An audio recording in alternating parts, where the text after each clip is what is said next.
کوئی ہجوم نہیں رکا، کوئی ٹولی نہیں رکی، بلکہ کوئی فرد واحد بھی نہیں رکا.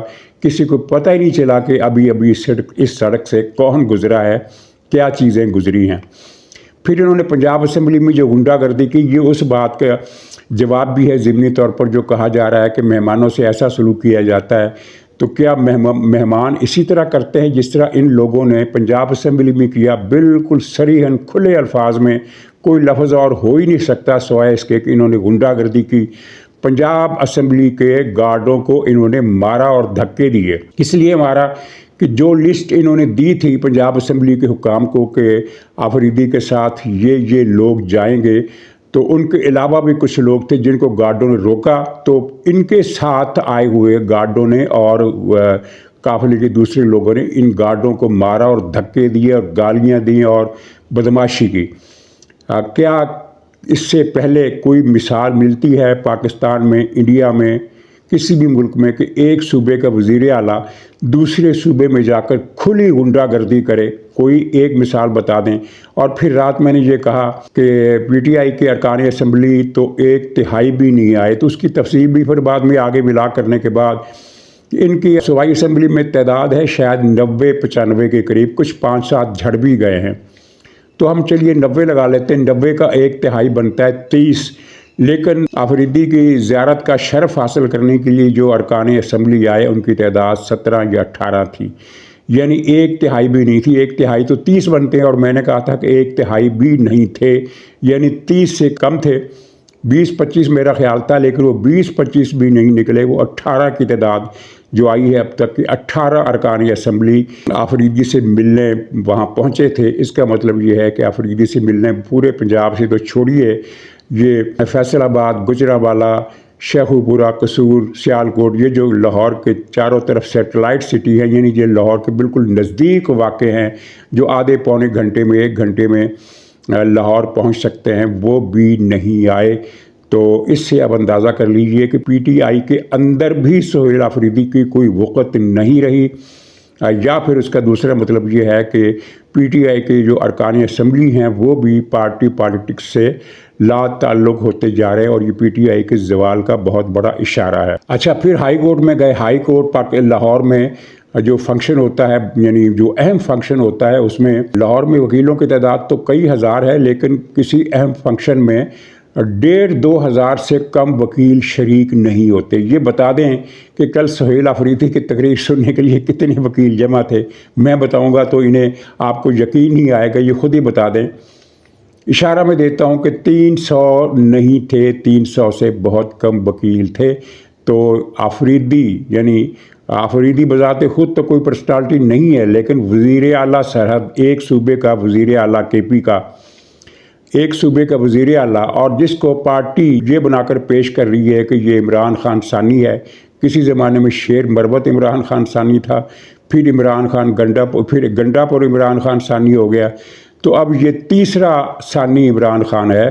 تو اس حیثیت میں تو لاہور ہائی کورٹ کے اندر جو فنکشن ہوا اس میں کم سے کم بھی 700-800، چلیے 1000-1200 نہ صحیح، 700-800، 600-700 وکیل تو اکٹھے ہونے چاہیے تھے. تو ان کا بھی تیسرا حصہ یہ وکیل اکٹھے نہیں کر سکے. جہاں بھی سہیل آفریدی کو رسوائی ہوئی، اس کا استقبال کرنے بھی لوگ نہیں آئے. یعنی چند ایک وکیل پھولوں کا ہار لے کر باہر کھڑے تھے، باقی وکیل اندر بیٹھے تھے. اور جب یہ خطاب کر کے نامرادی اور مایوسی کے حالت میں باہر نکلا، تو اسے سی آف کرنے کے لیے بھی وہاں صرف پولیس موجود تھی، یا پھر یوٹیوبر اور بلاگر. اور سب سے شرمناک جو ان کی شکست ہوئی ہے، ناکامی ہوئی ہے، نامرادی ہوئی ہے، وہ ہے زمان پارک میں. کیونکہ 2 دن سے یہ شور مچایا جا رہا تھا کہ اصل فنکشن تو زمان پارک میں ہوگا یا اب لبرٹی میں ہوگا. لبرٹی میں تو ٹائم فش ہو گئے، ٹھوس ہو گئے، کچھ بھی نہیں ہوا وہاں، نہ کوئی آیا نہ کوئی گیا. اور پھر ان کا زور تھا کہ نہیں، زمان پارک، چونکہ لبرٹی تو پھر بھی ایک طرف ہے، مین ڈاؤن ٹاؤن ہے، لبرٹی اس سے دور ہے، لیکن زمان پارک تو قریب ہے، مال روڈ پر ہے، وہاں بہت لوگ آ جائیں گے اور زمان پارک کی رونقیں بحال ہوں گی. لیکن ناظرین، آپ تمام ویڈیو دیکھ لیجئے سہیل آفریدی کے ساتھ زمان پارک کے اندر کتنے لوگ ہیں. عمران خان کی کچھ بہنیں تھیں اور شاید 2-4 لاہور کے پارٹی کارکن بھی ہوں، باقی سب وہی تھے جو آفریدی کے قافلے میں تھے، جو پشاور سے آنے والا قافلہ تھا، وہ سارے کا سارا قافلہ زمان پارک کے اندر تھا، اور اس میں پلس کر لیں پی ٹی آئی کے یوٹیوبر حضرات کو، جن کی تعداد میرا خیال ہے 50 سے کم نہیں بنتی۔ پی ٹی آئی کا کوئی فنکشن نہ ہو، کوئی بھی فنکشن ہو، یہ 50 کے 50 یوٹیوبر پہنچ جاتے ہیں، کیونکہ انہوں نے پھر اسے ویڈیو کو اپلوڈ کر کے اسے عجیب و غریب تھمب نیل لگا کر ویورشپ کے سامنے پیش کرنا ہوتا ہے۔ تو کل بھی اس 2 دن سے ہم یہی دیکھ رہے ہیں کہ پی ٹی آئی کا سوشل میڈیا جو سرخیاں جما رہا ہے کہ لاہور کانپ گیا، لاہور فتح کر لیا، پٹھان پنجاب میں گھس گیا، پٹھان نے لاہور فتح کر لیا، سارا پنجاب نکل آیا، آدھا پنجاب نکل آیا، طاقتوروں کی چیخیں نکل گئیں، اور مریم نواز کہیں گئی نہ رہی، مسلم لیگ لٹ گئی، مسلم لیگ برباد ہو گئی، مسلم لیگ منہ دکھانے کے قابل نہیں رہی۔ اور اس جلسے میں ایک اور مزیدار کام ہوا، ہائی کورٹ میں بھی جہاں بھی اس نے ایک چیلنج دیا کہ مسلم لیگ کو چیلنج کرتا ہوں، مریم نواز کو چیلنج کرتا ہوں کہ وہ میرے مقابلے میں جلسہ رکھ لیں۔ ارے بھائی، تمہارے مقابلے میں تو مسلم لیگ نون کا کوئی ایم پی بھی جلسہ نہ رکھے، تمہارے اپنے سینٹر میں، اپنے بیس کیمپ میں جو جلسے تم نے کیے ہیں، ان جلسوں کی حالت کیا تھی؟ وہ جلسوں کو بھلا کر یہ چیلنج کیا ہے، تو یہ بڑی عجیب بات ہے۔ یعنی پشاور میں 2 جلسے، پبی میں جلسہ، کرک میں جلسہ، 2-3 پتہ نہیں 5-6 جلسے اس نے کیے ہیں جب سے یہ وزیر اعلیٰ بنا ہے، اور ان 5-6 جلسوں کی جو مجموعی تعداد ہے سارے، یعنی اگر لوگوں کو اکٹھا کر لیں ہر جلسے کے لوگوں کو، تو وہ 15 سے 20 ہزار بنتی ہے۔ تو ایسے شخص کو کون چیلنج دے گا؟ اپنی بے عزتی کرائے گا کہ یار یہ کس کو چیلنج دے رہا ہے؟ تو یہ اس کی صورتحال تھی۔ بہرحال مجموعی طور پر ناکامی، اور کوٹ لکھپت جیل میں جا کر اس سے ملاقات کرنے سے جو روکا گیا ہے، جو اجازت نہیں ملی ہے، اس کا مطلب یہ ہے کہ مذاکرات کا قصہ بھی پاک ہو گیا۔ اچھا، یہاں یہ بہت ضروری ہے کہ میں آپ کو بتا دوں کہ مذاکرات کا مرحلہ کہاں تک پہنچا ہے۔ یہ مذاکرات کی درخواست اپوزیشن الائنس نے کی تھی، اور اس پر وزیر اعظم نے جواب دیا تھا کہ ہم تیار ہیں۔ ان کا فکرہ تھا کہ ہمیں پتہ چلا ہے کہ پی ٹی آئی کے لوگ، ظاہر ہے جب 1.5 جماعتی اتحاد کا ذکر کریں گے تو پی ٹی آئی اس میں شامل ہے، کہ پی ٹی آئی کے لوگ ہم سے مذاکرات کرنا چاہتے ہیں تو ہم تیار ہیں۔ اچھا، انہوں نے عمران خان تو خیر سرے سے ڈمپ کر دیا، نہ عمران خان کا ذکر ہے مذاکراتی ایجنڈے میں، نہ 9 مئی کا ذکر ہے، نہ مقدمات کا ذکر ہے۔ یہ تینوں ذکر غائب ہیں۔ ان کا مذاکراتی ایجنڈا تھا، اس میں جو نکات تھے وہ یہ تھے کہ 73 کے آئین کی بحالی، یعنی 24ویں ترمیم کا خاتمہ۔ اور میں نے آپ کو بتا دیا تھا کہ حکومت نے ان کو جواب دے دیا ہے کہ 24ویں ترمیم پر بات نہیں ہوگی۔ اس کے علاوہ حکومت نے یہ بھی کہا ہے کہ الیکشن کے حوالے سے بھی کوئی بات نہیں ہوگی کہ یہ اس میں دھاندلی ہوئی، اس میں یہ کیا جائے وہ کیا جائے، اس پر بات نہیں ہوگی۔ اس کا مطلب یہ ہے کہ حکومت الیکشن کمیشن کی تشکیل نو اور اگلے الیکشن میں، کیونکہ یہ خود 1.5 جماعتی اتحاد کے الفاظ ہیں کہ مستقبل کے الیکشن میں، یہ نہیں کہ مڈ ٹرم الیکشن، اس مطالبے کو دیکھا جائے تو یہ بات خود ہی واضح ہو جاتی ہے کہ 2024 کے الیکشن کو چیلنج کرنے والا نقطہ جو ہے وہ بھی 1.5 جماعتی اتحاد نے نکال دیا ہے اپنے ایجنڈے سے۔ تو یہ 2 چیزوں پر بات ہو سکتی ہے۔ مطلب یہ ہے کہ مذاکرات کا قصہ پاک ہو گیا۔ اگر ان 2 نکات پر بات ہوتی ہے تب بھی پی ٹی آئی کو کسی طرف سے بھی مذاکرات میں کوئی ریلیف، کوئی سکون کی سانس ملنے کا موقع نہیں مل رہا۔ یہ تو اب سامنے کی بات ہے کہ کیا مذاکراتی ایجنڈا ہوگا، قصہ ہی پاک ہو گیا۔ اچھا، ایک بحث چل رہی ہے کہ بدتمیزی۔ اچھا، بدتمیزی کیا کس بات پر ہوئی؟ ایک صحافی نے سوال کیا کہ آپ پر الزام ہے کہ آپ منشیات لے کر آئے ہیں، تو اس پر بہت سارے لوگ جو ہے وہ یہ کہہ رہے ہیں کہ یہ سوال نہیں کرنا چاہیے تھا، یہ ٹھیک نہیں ہے سوال۔ چلیے مان لیتے ہیں، لیکن کوئی یہ بتائے گا کیا پی ٹی آئی کا تشخص منشیات سے جڑا ہوا نہیں ہے؟ جب بھی پی ٹی آئی کا ذکر آتا ہے، نشے کا ذکر آتا ہے، کوکین کا ذکر آتا ہے، افیم کے کھیتوں کا ذکر آتا ہے، وہ پاپی جسے کہتے ہیں، وہ کیا پوسٹ کی جو کاشت ہے وہ یہ لوگ کرتے ہیں، کیا تشخص ان کے ساتھ جڑا نہیں ہوا؟ پھر کراچی میں کیا سب کو یہ بات پتہ نہیں ہے کہ کراچی میں منشیات کی جتنے اڈے ہیں وہ سب آفریدی وغیرہ جتنے پی ٹی آئی کے وہاں کھڑپیچ ہیں کراچی میں، یہ ساری ان کی زیر سرپرستی چل رہی ہے، اور سندھ حکومت ان کو کچھ بگاڑ ہی نہیں سکی، یہ الگ بات ہے۔ تو کیا یہ تشخص نہیں ہے؟ اچھا، ٹھیک ہے، چلیے مان لیتے ہیں کہ یہ سوال نہیں کرنا چاہیے تھا، لیکن اس سوال کے جواب میں جو کچھ انہوں نے کہا، کوئی آدمی سن سکتا ہے اس بات کو؟ کوئی آدمی اتنا گندا، اتنا غلیظ، اتنا نجس، اتنا ناپاک قسم کا بیان دیا مینا آفریدی نے؟ یہ مینا آفریدی ہے کہ پتہ نہیں کمینہ آفریدی ہے؟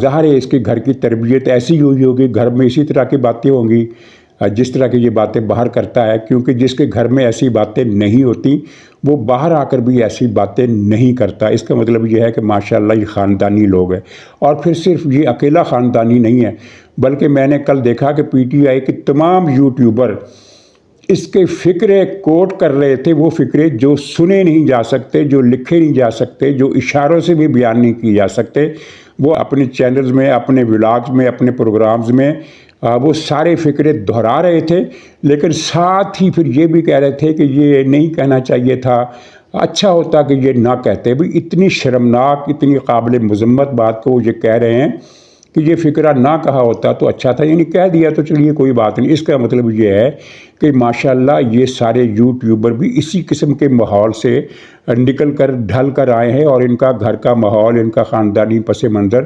اسی قسم کا ہے جس میں اس طرح کی باتیں کی جاتی ہیں، اور پھر آخر میں یہ بھی کہہ دیا جاتا ہے کہ یہ باتیں نہ کرتے تو اچھا تھا۔ تو یہ ہے وہ پی ٹی آئی کا اخلاقی معیار۔ اور پھر شفیع جان، اس نے محسن نقوی کو بھی اتنی نجاست بھری گالی دی، جس کا مطلب یہ ہے کہ نجاست کا اور اس شفیع جان کا بھی کچھ چولی دامن کا ساتھ ہے۔ اور ویسے اگر آپ شفیع جان کا چہرہ دیکھیں تو آپ پہچان جائیں گے کہ یہ کیا شغل کرتا رہا ہوگا اور اس کی کیا دلچسپیاں اور پسندیدگیاں کیا ہو سکتی ہے۔ اس نے نہایت غلاظت بھری گالی ایک محسن نقوی کو دی۔ تو خیر، گالیاں تو یہ لوگ دیں گے کیونکہ ان کے ساتھ بہت بری ہوئی ہے۔ اور اب کچھ لوگ یہ سوال کرتے ہیں کہ اس دورے کا مقصد کیا تھا؟ بھی دورے کا مقصد بظاہر تو یہی تھا کہ رابطہ عوام مہم اور عوام کو پنجاب میں اسٹریٹ فائٹ کے لیے، اسٹریٹ موومنٹ کے لیے تیار کیا جا سکے۔ تو اس کا جواب خیر تسلی بخش سے زیادہ ان کو مل گیا ہے کہ جاؤ بابا معاف کرو۔ اور رہا یہ سوال کہ بلاول کو یہاں کیوں پروٹوکول ملتا رہا ہے اور اس کو کیوں کھانے کی دعوتیں دی جاتی رہی ہیں، تو بھائی بلاول یہ گالیاں دینے نہیں آیا تھا، بلاول ایک مہمان کے طور پر آیا تھا، اور کسی بھی ایک صوبے سے دوسرے صوبے میں جو مہمان جاتا ہے وہ 150 غنڈے ساتھ لے کر نہیں جاتا، اور وہ بھی مینا آفریدی اور شفیع جان جیسے لوفر اس اپنے ساتھ بالکل نہیں لے کر جاتا، اور نہ ہی وہ غلیظ گالیاں دیتا ہے، اور نہ ہی وہ اس طرح تقریروں میں اس حکومت کو چیلنج کرتا ہے کہ یعنی اگر پنجاب کی وزیر اعلیٰ سندھ جائے یا بلوچستان کا وزیر اعلیٰ پنجاب آئے تو کیا وہ اسی طرح کا رویہ کریں گے جس طرح کا یہ رویہ انہوں نے کیا ہے؟ کیا پوری دنیا کی تاریخ میں آپ کوئی ایک مثال دے سکتے ہیں کہ کسی ایک صوبے کے وزیر اعلیٰ نے دوسرے صوبے کے وزیر اعلیٰ دوسرے صوبے کے اندر جا کر اس طرح کی گالیاں دی ہوں، اس طرح کی غنڈہ گردی کی ہو، اس طرح وہاں کی صوبائی اسمبلی کے اہلکاروں کو مارا ہو، وہاں حملہ کیا ہو، پنجاب اسمبلی کا تقدس جس طرح انہوں نے پامال کیا وہ بھی آپ نے دیکھا؟ تو ناظرین، آخر میں زرداری صاحب کا ذکر، لاڑکانہ میں گڑی خدا بخش میں انہوں نے جلسہ کیا، اچھی خاصی تعداد تھی، بڑا جلسہ تھا، اور اس بڑے جلسے میں زرداری صاحب نے خطاب کیا، اور اس میں ایک فقرہ جو پوری یعنی ہر جگہ شہ سرخی بن کر زیر بحث آیا، وہ یہ تھا: کیا بھارت پاکستان کے صدر، وزیر اعظم اور آرمی چیف جیسا دل گردہ رکھتا ہے؟ کیا بھارت میں ایسا کوئی ہے جو پاکستان کے صدر، وزیر اعظم اور فیلڈ مارشل جیسا دل گردہ رکھتا ہو؟ اچھا، بات تو خیر درست ہے کہ پاکستان کی گورنمنٹ نے جس طرح، ریاست پاکستان نے، افواج پاکستان نے اور حکومت نے جس طرح بھارت سے نمٹا اس جنگ 4 روزہ میں، جس طرح اس کا فیصلہ آدھے گھنٹے میں کر دیا، اور وہ واقعی قابل تحسین ہے، اور جس کی جتنی تعریف کی جائے کم ہے۔ یہ بات تو صحیح ہے، لیکن اس بات سے ایک بات اور نکلتی ہے، وہ یہ ہے کہ زرداری صاحب نے صرف فیلڈ مارشل کی تعریف نہیں کی بلکہ وزیر اعظم کی بھی تعریف کی۔ اس کا مطلب سیدھا سادہ یہ ہے کہ حکومتی اتحادیوں میں ایسی کوئی دراڑ نہیں ہے جس کی امید یہ پی ٹی آئی والے لگائے بیٹھے ہیں، اور پی ٹی آئی کے وہ دانشور جو ٹی وی چینلز پر انڈیپینڈنٹ تجزیہ نگار بن کر آتے ہیں اور بڑے مزے سے ذکر کرتے ہیں کہ پی ٹی آئی کا ساتھ حکومت سے زیادہ عرصہ چلتا نظر نہیں آتا، اس کا جواب خیر ایک وزیر نے بھی دیا ہے۔ انہوں نے کہا ہے کہ یہ ہم لمبی اننگز کھیل لیں گے، یعنی جو کچھ یہ سسٹم چل رہا ہے یہ چلتا رہے گا، اللہ کرے چلتا رہے، تاکہ پاکستان میں یہ جو طوائف الملوکی کا دور ہے وہ ختم ہو جائے، اس کو ہم سمجھیں کہ ختم ہو گیا یہ، لیکن ساتھ ہی یہ بھی کہ اس حکومت کو عوام کے لیے بھی کچھ کرنا چاہیے۔ تو خیر خراج تحسین کی بات رہ گئی۔ خراج تحسین انہوں نے پاک بھارت جنگ کا ذکر کیا، پاکستانی فوج کی بہادری کا ذکر کیا، اور پھر یہ بھی کہا کہ بھارت شکر کرے کہ ہم نے صرف 6 جہاز تباہ کیے، ورنہ زیادہ بھی تباہ کر سکتے تھے۔ اور زیادہ تباہ نہ کرنے کی کہانی یہ ہے کہ پاکستانی فوج نے طے کیا تھا کہ جواب ہم نے پروپورشنل دینا ہے، پروپورشن سے بڑھ کر نہیں دینا، اور یہ حقیقت ہے کہ اس روز اگر بہت زیادہ نہیں تو 20 کے قریب طیارے گرائے جا سکتے تھے، ان کی رینج میں تھے، لیکن انہوں نے جواب پروپورشن کے ساتھ دیا۔ اور پھر کہا کہ پاکستان کی خارجہ پالیسی میں کامیابیوں کا ذکر کیا جس کو دنیا مان رہی ہے، امریکہ کے اخبار مان رہے ہیں، خود ہندو اخبار انڈیا کا سب سے بڑا اخبار ہے۔ کچھ لوگ کہتے ہیں کہ انڈین ایکسپریس سب سے بڑا ہے، کچھ لوگ کہتے ہیں کہ ہندو سب سے بڑا ہے، دونوں کی برابر کی ٹکر ہے۔ تو ہندو اخبار نے یہ لکھا ہے کہ بھارت کے لیے یہ نامرادیوں کا سال تھا، اور پاکستان کی حکومت اور قیادت زیادہ چابک دست اور پھرتیلی نکلی۔ ہر جگہ اعتراف ہو رہا ہے، تو خارجہ پالیسی کی کامیابیوں کا بھی ذکر کیا، اور پھر کہا کہ پورے 4 سال ایک بے وقوف شخص پاکستان کو ساری دنیا سے دور کر گیا۔ یہ عمران خان کی پالیسیوں پر خراج تحسین تھا کہ عمران خان نے دنیا کے ہر ملک کو پاکستان کا دشمن بنا دیا تھا۔ بھارت تو پہلے ہی تھا، ترکی بھی ہم سے دور ہو گیا، سعودی عرب بھی ہم سے دور ہو گیا، اور چین بھی ہم سے دور ہو گیا، امریکہ بھی ہم سے دور ہو گیا۔ یہ عمران خان کے گدھا پن کو زرداری صاحب کا زبردست خراج تحسین تھا۔ آپ کو بھی پسند آیا ہوگا میرا خیال ہے۔ تو ناظرین اجازت دیجیے، انشاءاللہ اگلے ولاگ میں پھر ملاقات ہوگی، تب تک کے لیے خدا حافظ۔